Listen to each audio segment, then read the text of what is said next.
Raila Amolo Odinga, the leader of the Azimio coalition, to make his address. Thank you very much, ladies and gentlemen. Let's be upstanding as His Excellency comes forward. Thank you.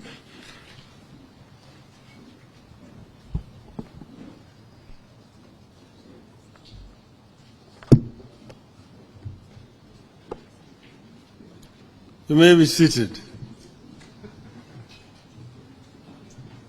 Members of the Fourth Estate, ladies and gentlemen, good morning. Hamjambo. Naona waandishi wa habari wanaonekana wamechelewa. Sijui kama wamepata chai au bado hawajatosheka. Now, but let me take the opportunity to welcome you to this Azimio meeting. As the leader of minority of Azimio in Parliament has already said, this is an important occasion today when we want to unveil our position as Azimio on this issue of the finance bill. I want to first take the opportunity and the privilege to introduce the Azimio Economic Council. Azimio Economic Council is led by Honorable Governor Nderitu Murithi. There. You have Deputy Governor Caroline Karugu. We have Honorable John Mbadi, who is also chairman of ODM, and we have former PS Torome Saitoti, Torome. There are other members who are not there today, but we have a council that consists of 7 members. They have looked at this bill very extensively, and after I've made my remarks today, they are going to make a brief presentation to you to enforce what I'm going to say. Now we say that next week, the Kenya Kwanza regime will present the highlights of its inaugural budget and revenue-raising measures to the National Assembly. As usual, it seeks to amend laws relating to various taxes and duties, such as the Income Tax Act, Value-Added Tax, the VAT Act, Tax Procedures Act, and Excise Duty Act, while proposing new taxes, regulations, and incentives. Today, we lay out our final objection to the revenue-raising measures contained in the Financial Bill 2023. We also give final instructions to our members of Parliament, after which, depending on how the Ruto administration behaves, this matter may take a very different turn. Celebrated African writer Chinua Achebe said, and I quote, "A disease that has never been seen before cannot be cured with everyday herbs." In the history of budget making in Kenya, no regime has imposed so many and so high taxes on our people in return for nothing except fantasies and fairy tales. This bill is a disease that cannot be cured with everyday herbs. This bill is economic sabotage. If Ruto insists on this bill, this country will go into full recession. This bill requires and must get fierce resistance. No Senate leader withdraws subsidies on basic goods, then increases taxes on the same goods and salaries of working people, including hawkers. You withdraw subsidies, and then you now add taxes to add insult to injury. I will highlight areas of significant concern to us. Then let the Azimio Economic Council take the country through the details. Ruto wants to levy taxes on chama or merry-go-rounds. Merry-go-rounds are the bankers and lenders of last resort for our mothers and youth, particularly in rural areas and slums. Without offering any services to the chamas, women groups and trade associations, Ruto has decided they must pay taxes. This strikes at the heart of women's economy. It kills savings and spreads poverty among an already vulnerable group. At a time, the National Hospital Insurance Fund and the National Social Security Fund are failing. Ruto is telling Kenyans to forgo 3% of their salaries and deposit it into some fantasy called housing levy. Nobody knows where it is housed. The government cannot agree whether it is a tax or an investment. Nobody knows how government became an investment advisor to Kenyans. They ignore concerns by employers and employees that many pay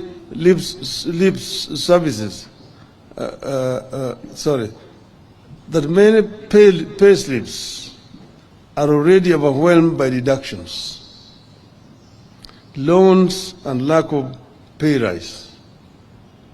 They ignore concerns that this tax will increase business operating costs and force farms to relocate.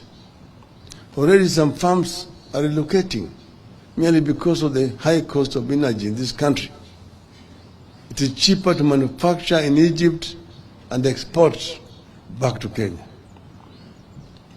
Look at the arrogance with which they want to raise turnover tax for businesses from the current 1% to 3%. They are targeting small businesses by reducing turnover of taxable businesses from Kenya shillings 1 million to 500,000. With this, any small business that sells goods and services worth 1,370 daily will pay a turnover tax of 15,000 per year, regardless of whether the business makes a profit or not.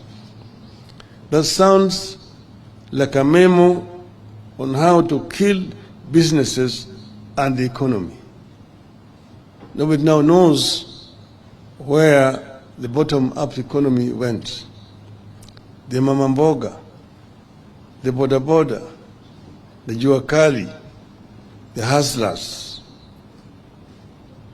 Contrast that decision to increase taxes for small businesses and merry-go-rounds with Ruto's plan to scrap VAT on aircrafts and helicopters. A benefit that should be extended to small businesses is being extended to the rich who trade aircrafts. This is not bottom-up, this is top-bottom. Ruto promised to respect every job and its contribution to the economy. This does not look like respect for every job. The bill exposes a clear disconnect between Ruto's fantasy and the experiences of ordinary people. Hardworking people, like youth seeking to make a living as content creators and social media influencers for fun, fame, and money, are being slapped with a punitive 15% withholding tax. Ruto wants to impose a 316% tax hike on beauty products such as wigs, false beards, eyelashes, human hair, and artificial nails, among others. The beauty industry is a major employer, particularly of our women and girls who have been unable to find work elsewhere. Millions of young men and women eke a living out of saloons, spas, and barbershops. Those businesses face closure. Others will have to sack employees. Ruto and Kenya Kwanza are behaving as if cost of living is no longer a crisis in this country. Despite existing high prices, Ruto wants to impose 16% VAT on maize flour, cassava flour, and wheat flour. It gets worse when we factor in the proposal to expose agricultural pest control products, transportation of sugarcane, raw materials for fertilizer manufacturing, and fertilizers to VAT. The net effect is that costs rise again. From his fantasy world, Ruto wants to double the VAT on fuel from 8% to 16%. Palm prices will increase by 9 shillings per litre of diesel and 10 shillings per litre of petrol. The cost of goods, bus fare, and production will immediately rise again. Healthcare has impoverished millions of Kenyans. But Ruto wants to expose pharmaceuticals and medicaments to taxation by removing them from the zero-rated to tax-exempt list, targeted at the price of lifelong medication like insulin and those for chronic illnesses like diabetes and hypertension. After raising the cost of fuel, they want to raise advance tax on motor vehicles. Advance tax on passenger vehicles will increase from the current Kenya shillings 2,400 to at least Kenya shillings 5,000, and from 3,000 to at least 5,000 for commercial vehicles. Trucks will now pay at least 60,000 shillings annually, up from 20,000 shillings. Obviously, the cost will be passed to the consumer, making matatu and taxi transportation more unaffordable. And woe unto you if that vehicle ends up in an accident. Ruto wants to treat insurance compensation as income and introduce a 16% VAT on it. Insurance compensation will no longer be seen as compensation of what was lost. My car had an accident. The insurance company sends an assessor, assesses the extent of damage, which most of the times is under assessment. I'm paid compensation to go and repair my car. I have to pay a tax on that compensation. This I don't know what kind of arithmetic it is. It is the same story with per diems.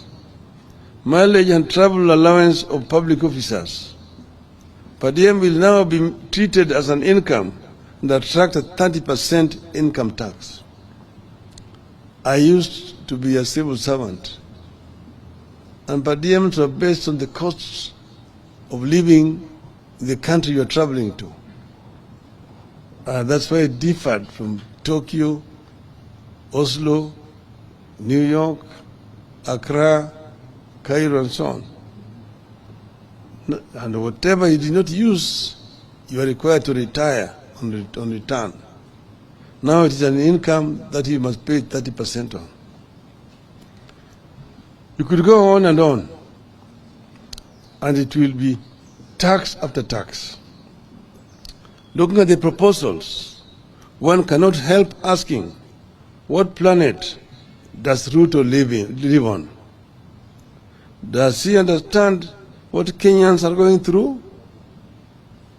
Let me turn briefly to the question of how did we find ourselves here? The official lie is that Kenya Kwanza inherited a broke country. The truth is, the cash crunch has been caused by economic mismanagement, wasteful spending, corruption, and the hiring of incompetent personnel.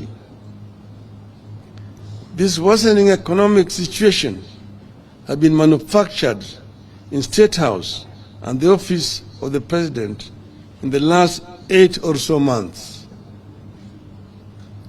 Government's own data indicates that contrary to what Ruto promised and what he is saying, borrowing has gone up instead of coming down. But strangely, the cash crunch continues. In September 2022, when Uhuru Kenyatta officially handed over to Ruto, Kenya's total debt was 8.701 trillion. I repeat, 8.701 trillion. Of this, 4.33 trillion was external debt, while 4.366 was domestic debt. As at March 2023,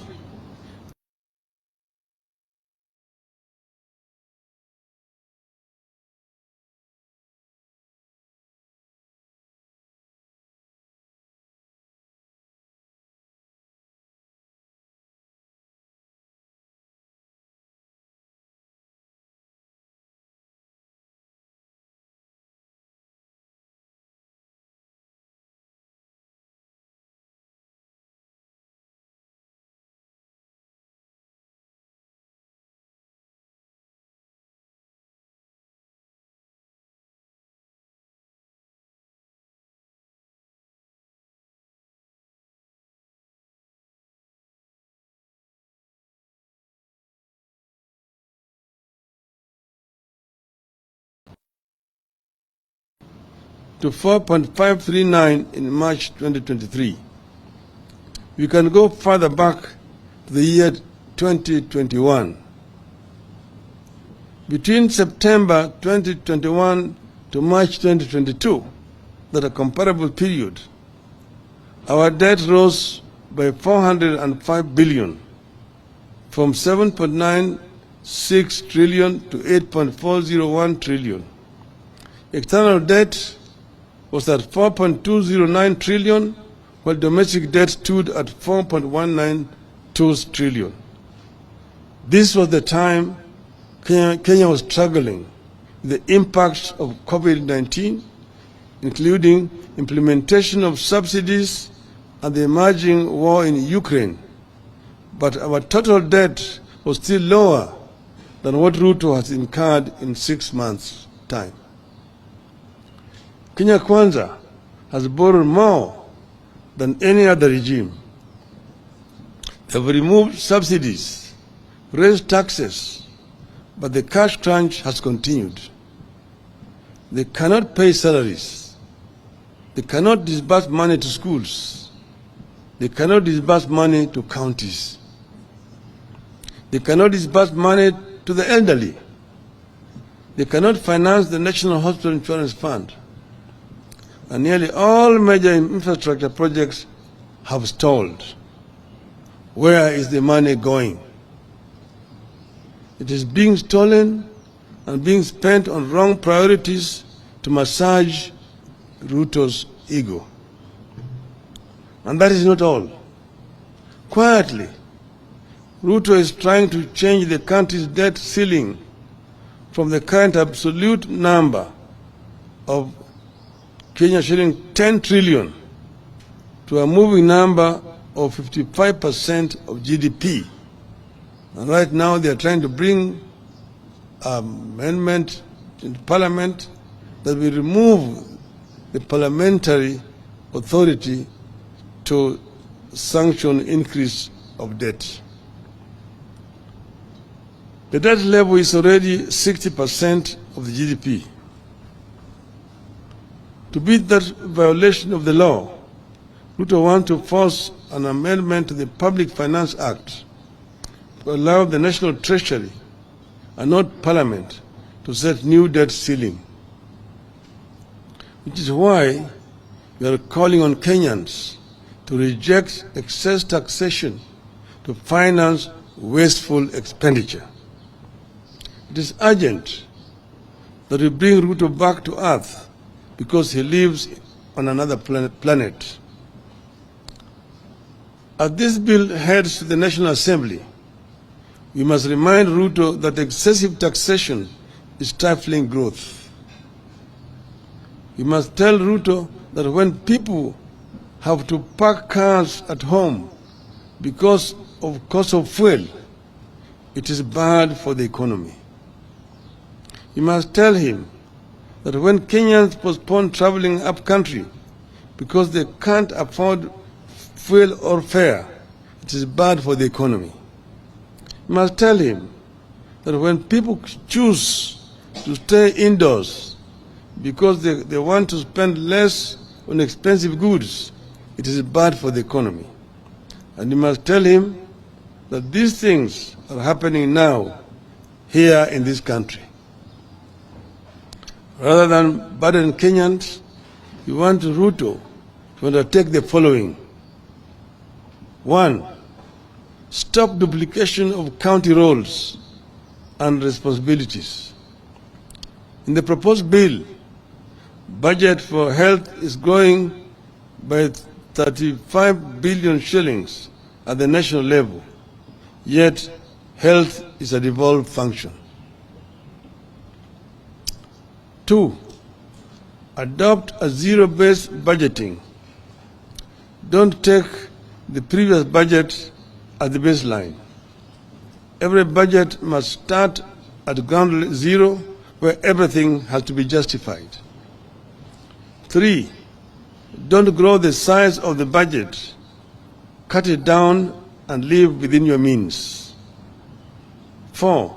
Instead of imposing new taxes, see the loopholes that lead to the loss of revenue. 5.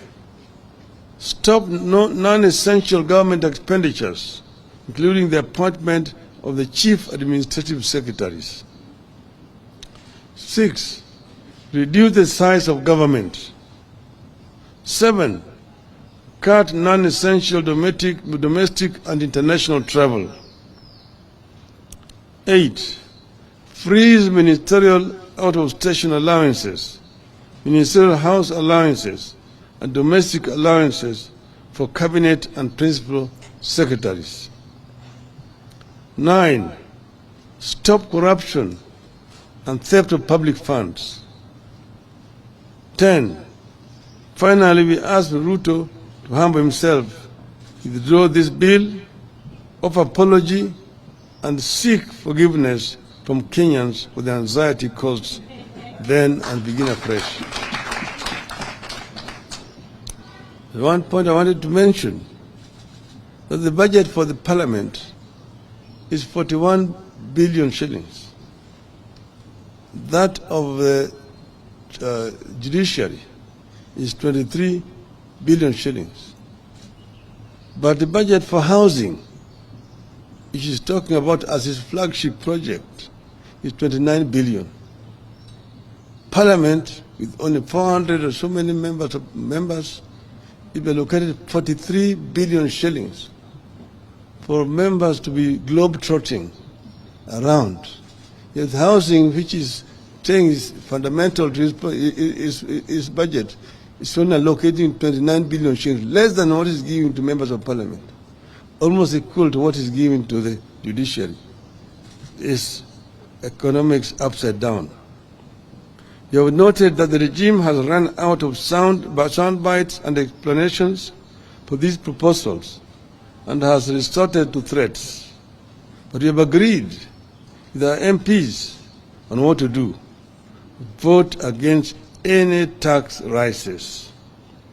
Should Ruto overrun the National Assembly, we will regroup and overrun him in the wider National Assembly of the whole people of Kenya. End of statement. So, we welcome Madam Martha Karua, who just joined. I would now like to invite the chair of the Mio Council, Honorable Ruto'S, to take over from here. Welcome.